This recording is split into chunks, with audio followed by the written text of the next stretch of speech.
నివాసయోగ్యమైన గ్రామం ఏది, నివాసయోగ్యమైనటువంటి గృహం ఏది అనేది మనము పెద్దలు ఏమన్నారో తెలుసుకుందాం. అప్పిచ్చువాడు వైద్యుడు ఎప్పుడు ఎడతెగక పారు నేరును ద్విజుడున్ చొప్పడిన ఊరనుండుము చొప్పడకున్నట్టి ఊరు చురకము సుమతి అని సుమతి శతకకారుడు చెప్పాడు. సంస్కృత శ్లోకం ఏమని చెప్తుందో విందాము. తత్ర మిత్ర నవస్తవ్యం యత్ర నాస్తి చతుష్టయం రుణదాతాచ వైద్యచ్చ శ్రోత్రియం సుజలానది.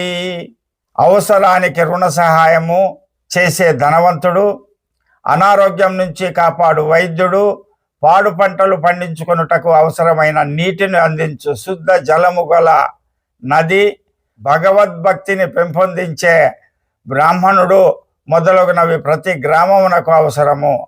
అవి లేని చోట జన నివాసము యోగ్యము కాదు అని మహర్షులు తెలియజేశారు.